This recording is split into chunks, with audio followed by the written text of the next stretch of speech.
and it was time. I don't know. It's different for everyone, but for Well, me, I it see was, that's why I see Mike Ray's shaking his head. So I'm interested in getting Mike's perspective on it. yeah. And Mike, I have one more question before I forget. Do you plan on running for office? Well, I will serve. My answer to the question, Judah, will kind of answer that.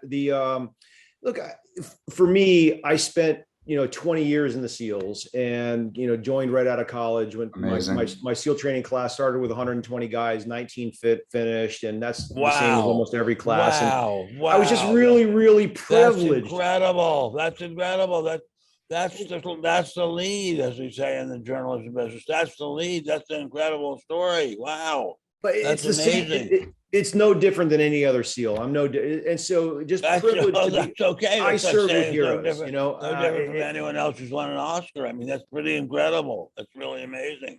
Well, the guys I worked with were amazing, and it was just I learned from them every day. Every day you come to work was energized. I also had some atypical experiences. The Navy picks one officer per year for 2 years of fully funded graduate school. I was that lucky person, and got to do an awesome grad school program in Cambridge, Mass. And then later, then 3 straight years in Iraq for the most part, and then I applied for the White House Fellowship. So they start with about 3,000 ish applicants, and through a series of interviews, there 14 are picked each year, and then you land at an atypically young age, running in a real job. I was the director for defense policy and strategy, caught the tail end of the Bush administration.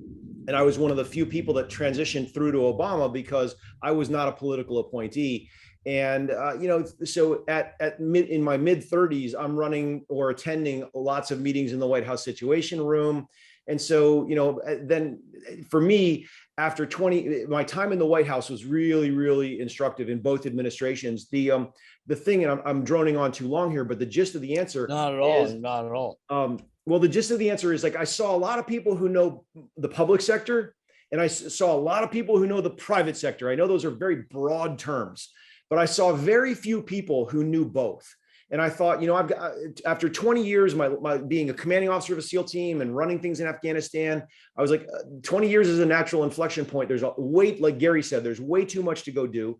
Let me go get a really good chapter in the private sector. And then, Judah, to your sharp and appreciated question, look, I'm open to service. Later in life, I will serve the nation again. I genuinely don't sit here and say I'm going to run, not run, appointed position or whatever. I will serve the nation in my last lap in whatever that is. But it's not anytime soon. I'm really trying to gather a bunch of experience right now, and frankly also build the balance sheet a little bit so I can get back to some underpaid government job. And I will give you, Ben, I will give you one tip. When you do run, don't give the Washington answers. Be you, Mike Hayes, because you're an amazing individual. We don't need any more Washington answers. Ben Stein. I'm trying not to, Judah. Give me some feedback, man. If my answers are too Washington, no, you're great, Mike. Mike, no, you brought it up. You said you're giving Washington answers. That's why I said it. You're great. I mean that from the bottom of my heart. I want to ask about spirituality in your life. You're in this hellhole in South America. They're pointing a gun at your head, saying they're going to kill you.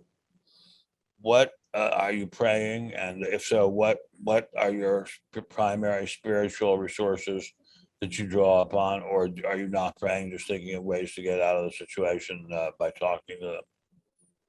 Yeah, look, so I'll be very open, and I wrote about this in the book. This is one of the things that I wrestled with. If you're not open and share things that you could have done better, you don't have a book. Anybody who's the president of their own fan club, that book isn't moving off the shelf anywhere. So one thing that, look, I'm come from a long Irish Catholic family, and have a great faith. And in those moments, of course, you have your core beliefs and whatnot.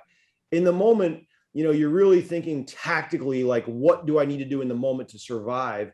And so in that one example, no, I mean, I'm not actually praying in the moment. Of course, I've got my core values, my core beliefs and everything, but I'm more in the moment saying, what can I do to try to survive and thrive through this? But I shared some really good stories in that book about faith. There's almost a whole chapter on it. And I'm not one who judges what religion and flavor anybody is or isn't. I just think that everybody has to know what their values are. And some what do you believe in? We need Americans, not Americans. And you have to believe in something to be an American.